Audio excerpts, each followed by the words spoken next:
तरीके से दो देशों के बीच में चाहे युद्ध होने की संभावना 0 हो, लेकिन फिर भी आपके पास लड़ने के लिए हथियार होने ही चाहिए, क्योंकि अगर आपके पास हथियार नहीं होंगे तो 2 नुकसान होंगे इसके। पहला कि अगर अचानक युद्ध शुरू हो जाता है तो आप लड़ने के लिए क्या इस्तेमाल करोगे। दूसरा, अगर आपके पास हथियार नहीं भी है ना, तो जो आपका दुश्मन देश है वो आपको कमजोर समझकर आप पर अटैक कर सकता है। और आपको बता दूं कि जो ये फिलॉसफी है ना, ये ना सिर्फ सैन्य नीति में इस्तेमाल की जाती है, बल्कि जो विदेश नीति होती है, फॉरेन पॉलिसी, वहाँ पर भी सेम यही रणनीति अपनाई जाती है। कैसे, मैं आपको बताता हूँ। दरअसल आज भारत की तरफ से एक एग्रीमेंट साइन किया गया है और इस एग्रीमेंट से भारत ने एक साथ 2 बड़े खेल कर दिए हैं पूर्वी यूरोप में। और आप यकीन मानिए, भारत की इस जबरदस्त फॉरेन पॉलिसी को देखकर यूरोप के एक से बढ़कर एक ताकतवर देश भी हैरान है कि भारत ने यहाँ पर क्या चक्रव्यूह रच दिया है। तो वो 2 बड़े खेल तो मैं आपको बताऊंगा ही, लेकिन सबसे पहले ये एग्रीमेंट है ना जो, वो आप समझ लीजिए, क्योंकि फिर उसके बाद तो ऑटोमेटिकली सब कुछ आप समझ भी जाएंगे। दरअसल ये बात तो आप सभी लोग जानते होंगे कि भारतीय नौसेना की आज की तारीख में जो ज्यादातर शिप्स हैं वो सारी की सारी रशियन है। और जब उनमें छोटी मोटी कुछ खराबी होती है ना बाहरी तौर पर, तो उसे तो भारत खुद ही सही कर लेता है। लेकिन जब इन शिप्स में लगे हुए गैस टरबाइन इंजन में एक छोटी सी भी खराबी आ जाती है ना, तो उसके लिए हमें इक्विपमेंट रशिया से इंपोर्ट करने पड़ते हैं और इस प्रोसेस में काफी लंबा वक्त लग जाता है। कई बार तो महीनों तक हमारी शिप्स डॉक यार्ड में खड़ी रहती है। और आप सभी जानते हैं कि एक शिप अगर डॉक यार्ड में खड़ी हो गई तो हमारी सैन्य रणनीति में एक बड़ा छेद आप मान कर चलिए, और इससे हमारी जो नौसैनिक पावर है वो भी कम हो जाती है।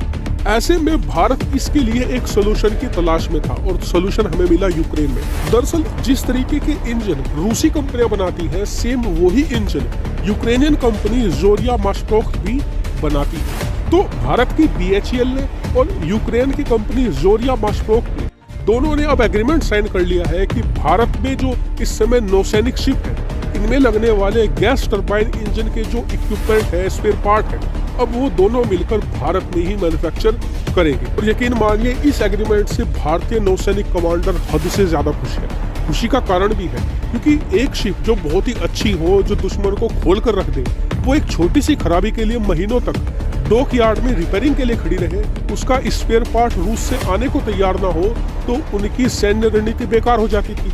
लेकिन अब ये पार्ट भारत में ही बनेंगे। कुछ छोटी मोटी खराबी आती है तो 10 से लेकर 15 दिन के अंदर शिप दोबारा फिर से पानी में जाने को लेकर रेडी हो जाएगी। लेकिन इसके अलावा भी 2 और बड़े खेल भारत ने इस एग्रीमेंट के साथ किए हैं। पहला ये कि हम यूक्रेन के साथ अपने संबंधों को बहुत ही रैपिडली आगे बढ़ा रहे हैं। आपको याद ही होगा कि हाल ही में अभी COP26 समिट हुआ था, वहां पर भारतीय प्रधानमंत्री नरेंद्र मोदी ने रूस के राष्ट्रपति ज़ेलेंस्की के साथ एक बैठक की थी। और ये कई सालों बाद हुआ था कि भारतीय प्रधानमंत्री यूक्रेन के राष्ट्रपति के साथ मिल रहा हो, वरना हमारे प्रधानमंत्री तो रूस की डर की वजह से कभी यूक्रेन से बात तक नहीं करते थे। और देखिए, यूक्रेन के साथ हम संबंध सुधार रहे हैं, इसका मतलब ये नहीं कि हम रूस के साथ बिगाड़ने जा रहे हैं, ऐसा नहीं है। बस भारत अपने हाथ में ऑप्शन रखना चाहता है। जैसे मैंने शुरू में उदाहरण दिया था ना कि युद्ध हो ना हो, आपके पास हथियार होने चाहिए। अब मान लीजिए कल को रशिया, पाकिस्तान और चीन के साथ संबंध चाहे बिगाड़े चाहे सुधारे,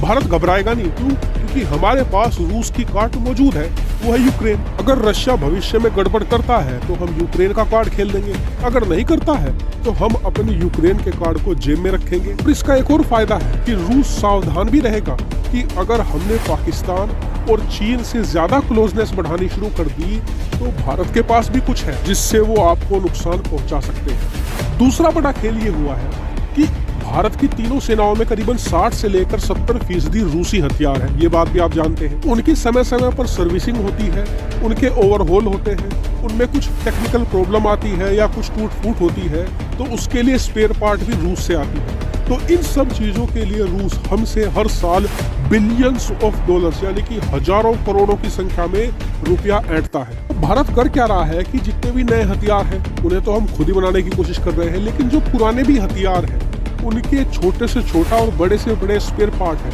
उसे भी हम खुद घर पर बनाना चाहते हैं। इससे रोजगार भी बढ़ेगा, हम आत्मनिर्भर भी होंगे और जो सालाना अरबों डॉलर देश से बाहर जाता है उस पर भी रोक लग जाएगी। तो ऐसे में ओवरऑल देखें तो भारत के लिए काफी बड़ी और इम्पोर्टेंट ये डील है। आपका इसके बारे में क्या मानना है कमेंट करके जरूर बताएगा। साथ ही वीडियो को शेयर कीजिएगा और चैनल को सब्सक्राइब करना भी हैज बीन क्रिएटेड। इतिहास रचा जा चुका है। साथ ही ये उन लोगों के मुंह पर एक तमाचा है जो लोग भारत को क्रिटिसाइज कर रहे थे, कह रहे थे कि जी भारत की अर्थव्यवस्था तो डूब गई, भारत तो रिकवर होने ही नहीं वाला और 2021-22 में हमारी जो ग्रोथ है वो माइनस में रहने ही रहने वाली है और जो एजेंसियां आंकड़े दे रही है ना भारत के बारे में ये तो सब बेकार है। तो उन्हें आज ये वीडियो जरूर ध्यान से देखनी चाहिए। हो सकता है उनकी आंखें थोड़ी खुल जाएं और भारत की आलोचना करने से पहले वो 10 बार सोच ले। तो चलिए बिना समय गवाए वीडियो को शुरू करते हैं और जान लेते हैं भारत के इस जबरदस्त कारनामे के बारे में। तो दोस्तों हुआ कुछ ऐसा है कि अब से मात्र कुछ मिनटों पहले ही यानी कि 30 नवंबर को शाम को 6:24 पर एक रिपोर्ट जारी हो गई है और ये रिपोर्ट है भारत के Q2 के जीडीपी आंकड़ों की। और आप यकीन मानिए इन आंकड़ों को देखकर बड़े से बड़े अर्थशास्त्रियों के दिमाग खुल गए। आप भी देखिए स्क्रीन पर मनी कंट्रोल ने जस्ट इसे छापा है रिपोर्ट को। इसमें बताया है कि भारत की जो Q2 में जीडीपी ग्रोथ रही है ये 8.4% रही है। जी यानी कि पिछले क्वार्टर में भारत की अर्थव्यवस्था की रफ्तार लगभग 8.5% थी और ये वर्ल्ड में यानी पूरी दुनिया में सबसे तेज है। दुनिया में कोई हमारे पास नहीं है, ना चीन, ना अमेरिका, ना यूरोप, ना कोई और देश। हम इस समय बहुत ही ज्यादा फास्ट आगे बढ़ रहे हैं। और इस रिपोर्ट में ये भी बताया गया है कि भारतीय अर्थव्यवस्था कोरोना से पूरी दुनिया में सबसे फास्ट और सबसे अच्छी तरीके से रिकवर हो गई। लेकिन ऐसा नहीं सब कुछ अच्छा ही है। भारत के सामने एक बहुत बड़ा टास्क और चैलेंज रखा गया है, यह है ओमिक्रॉन का। दरअसल ये रिपोर्ट कहती है कि भारत को कोरोना वायरस के नए वेरिएंट ओमिक्रॉन से सबसे ज्यादा डरने की जरूरत है। क्यों? क्योंकि हमारी रिकवरी सबसे अच्छी हुई है, हम सबसे तेजी से आगे बढ़ रहे हैं। ऐसे में अगर ओमिक्रॉन तेजी से फैलता है तो हमें ही नुकसान होगा। इसे आप ऐसे समझिए कि कीचड़ उसी आदमी को ज्यादा लगता है जो नहा धोकर घर से आया हो, साफ सुथरे नए कपड़े पहने हो। कीचड़ उसी को लगता है क्योंकि जो आदमी पहले से ही गंदा है कीचड़ उसे और ज्यादा कितना गंदा कर लेगा। ऐसी अर्थव्यवस्था में हमारी इकोनॉमी बिल्कुल अभी साफ सुथरी, अच्छी, फ्रेश तरीके से कोरोना से रिकवर हुई है। ऐसे में अगर कोरोना दोबारा फैलता है तो नुकसान हमें ही सबसे ज्यादा होगा क्योंकि दुनिया भर की बाकी अर्थव्यवस्थाएं बहुत ही स्लोली रिकवर कर रही हैं, उन्हें ज्यादा नुकसान नहीं होगा आर्थिक तौर पर। ऐसे में आने वाले 1 साल तक भारतीय सरकार को हर कदम फूंक कर रखना होगा और बहुत ही सावधानी से चलना होगा क्योंकि 2022 तो भारत के लिए और भी अच्छा जाने वाला है। दुनिया भर की तमाम एजेंसियां कह रही हैं कि भारत की जीडीपी ग्रोथ 10% के आसपास रहेगी 2022-23 में। ऐसे में आने वाले 1.5 से लेकर 2 साल हमारे लिए बहुत इंपॉर्टेंट है, ये अच्छे जाने ही चाहिए। इनमें कोरोना की लहर का कोई भी विघ्न नहीं पड़ना चाहिए। इस बात का ध्यान सरकार को बहुत ज्यादा रखना होगा क्योंकि अगर हमने आने वाले 2 साल वेस्ट कर दिए ना तो हम चीन से आप मानकर चलिए 5-6 साल पीछे चले जाएंगे, जो हम बिल्कुल भी नहीं होने दे सकते। हालांकि आपका सिचुएशन पर क्या मानना है कमेंट करके जरूर बताएगा। साथ ही वीडियो को शेयर कीजिएगा और चैनल को सब्सक्राइब करना बिल्कुल भूलिएगा। Thank you.